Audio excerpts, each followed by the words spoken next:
Halo adik-adik, selamat bergabung dengan tim SD Rumah Belajar Daniel. Pada kesempatan ini kami akan menjelaskan tentang sistem pencernaan manusia. Selamat menyimak adik-adik semua.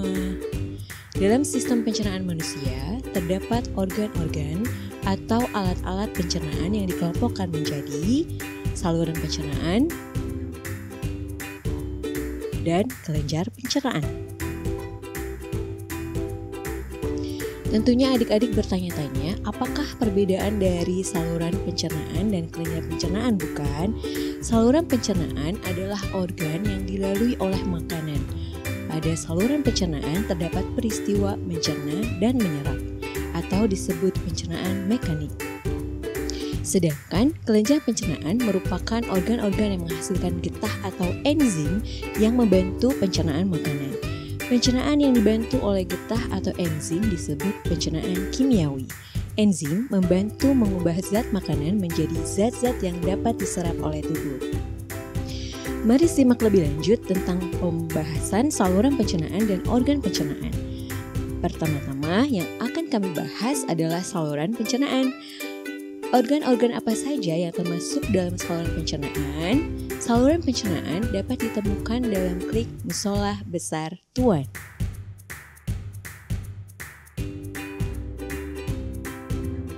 Terdiri dari mu untuk mulut, so untuk esofagus atau kerongkongan, lah untuk lambung dan usus halus, besar untuk usus besar, tu untuk rektum dan an untuk anus. Seperti yang telah dijelaskan sebelumnya, organ-organ tersebut dilalui oleh makanan. Dan dalam organ-organ ini terdapat proses mencerna dan menyerap. Lalu, organ apa saja yang termasuk kelenjar pencernaan? Ketika adik-adik ingin menyebutkan kelenjar pencernaan, mari ingatlah klik lutung, tias, halus. Klik tersebut mengandung arti bahwa kelenjar pencernaan terdiri dari lut untuk mulut, ung untuk lambung, ti untuk hati, as untuk pankreas, halus untuk usus halus. Pada organ ini dihasilkan getah atau enzim yang membantu mencerna makanan. Dan tidak semua kelenjar pencernaan dilalui oleh makanan loh adik-adik. Untuk lebih jelasnya mari kita berlanjut ke pembahasan organ-organ pencernaan secara keseluruhan. Organ atau alat pencernaan yang pertama dilalui makanan adalah mulut. Dalam mulut terdapat gigi, lidah, dan kelenjar ludah. Gigi bertugas menghancurkan makanan dengan cara memotong, yaitu dilakukan oleh gigi seri, mengoyak oleh gigi taring, menghaluskan oleh gigi geraham. Selanjutnya adalah lidah. Lidah berperan dalam mengatur letak makanan di dalam mulut, membantu menelan, dan juga membantu mengecap rasa makanan sehingga kita dapat membedakan rasa makanan. Sedangkan kelenjar ludah selain menghasilkan air, mukus, dan zat antibakteri, juga menghasilkan enzimnya, yaitu petialin. Untuk memudahkan adik-adik memahami fungsi enzim petialin, ingatlah peti Carla, yaitu petialin memecah karbohidrat menjadi gula. Dengan begitu, kita dapat menyimpulkan bahwa dalam mulut terjadi pencernaan mekanik oleh gigi dan lidah, pencernaan kimia oleh enzim petialin yang dihasilkan oleh kelenjar ludah. Organ yang kedua adalah kerongkongan atau esofagus. Dalam organ ini terdapat peri emas.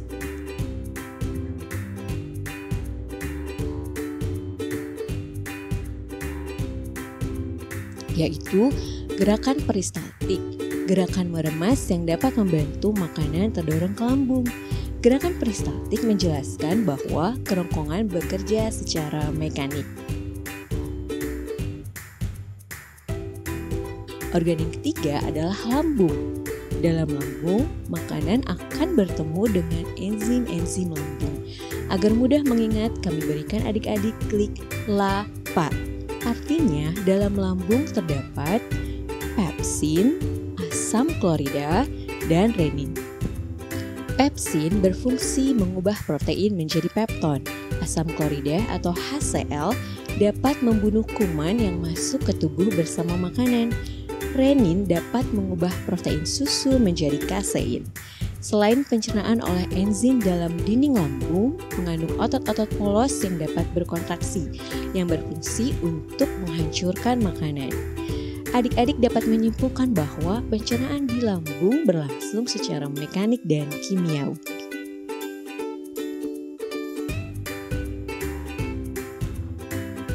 Organ keempat adalah usus halus. Makanan yang sudah dicerna oleh lambung menuju usus 12 jari yang merupakan bagian dari usus halus. Untuk melihat usus 12 jari, perhatikan gambar berikut. Kelenjar pencernaan yang tidak dilalui oleh makanan mengeluarkan getah dan enzim pencernaan di usus 12 jari. Contohnya hati dan pankreas. Hati menghasilkan getah empedu yang berfungsi sebagai pelarut lemak. Sedangkan pankreas menghasilkan enzim pencernaan yang kita sebut trial. Tripsin, amilase, dan lipase. Tripsin berfungsi memecah pepton menjadi asam amino, amilase memecah amilum atau karbohidrat menjadi gula, dan lipase memecah lemak menjadi asam lemak dan gliserol. Setelah melalui usus 12 jari, makanan berlanjut ke bagian lain usus halus, yaitu usus penyerapan. Di bagian ini, sari-sari makanan diserap kemudian akan diedarkan ke seluruh tubuh. Dapat disimpulkan dalam usus halus terjadi pencernaan secara kimiawi. Organ selanjutnya adalah usus besar atau biasa disebut kolon. Usus besar memiliki diameter lebih besar dari usus halus, berbentuk seperti huruf U terbalik. Fungsi usus besar adalah menyerap air dari makanan yang dicerna. Pembusukan makanan oleh bakteri E. coli menghasilkan vitamin K dan biotin yang merupakan hasil simbiosis dengan bakteri E. coli, serta mendorong sisa makanan keluar tubuh. Organ terakhir pada sistem pencernaan adalah rektum dan anus. Sisa-sisa makanan atau feses yang telah busuk ditampung dalam rektum. Setelah feses sudah siap dibuang, otot rektum mengatur pembukaan dan penutupan anus. Feses dibuang dari tubuh melalui anus. Nah, adik-adik sudah menyimak pembahasan kami dari awal bukan? Sekarang saatnya mengurutkan proses pencernaan pada manusia. Pertama adalah makanan masuk ke mulut. Makanan mengalami pencernaan mekanik oleh gigi dan lidah, juga pencernaan kimiawi oleh enzim petialin. Kemudian masuk ke kerongkongan didorong dengan gerakan peristaltik menuju lambung. Di lambung, makanan mengalami pencernaan mekanik oleh otot dinding lambung dan pencernaan kimiawi oleh enzim lambung. Masuk ke usus 12 jari, makanan menerima getah empedu dari hati dan enzim pankreas. Berlanjut ke usus penyerapan, makanan diserap. Selanjutnya ke usus besar, makanan mengalami penyerapan air dan pembusukan oleh bakteri. Akhirnya ditampung di rektum dan dikeluarkan lewat anus.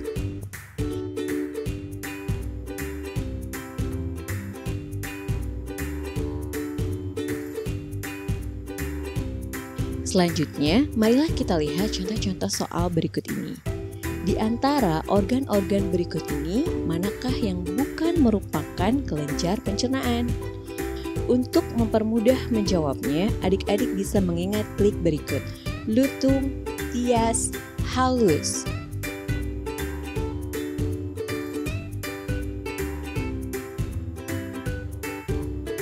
Organ-organ yang termasuk kelenjar pencernaan adalah mulut, lambung, hati, pankreas, dan usus halus. Jadi, yang tidak termasuk dalam kelenjar pencernaan adalah B. Kerongkongan. Soal berikutnya, enzim berikut ini tidak dihasilkan oleh pankreas, yaitu Mari ingat kembali mengenai enzim yang ada di pankreas. Trial. Enzim pankreas adalah tripsin, amilase, dan lipase. Jadi, enzim yang tidak dihasilkan oleh pankreas adalah renin. Demikianlah adik-adik pembahasan mengenai sistem pencernaan manusia. Semoga bermanfaat. Selamat belajar. Salam Yes I Can.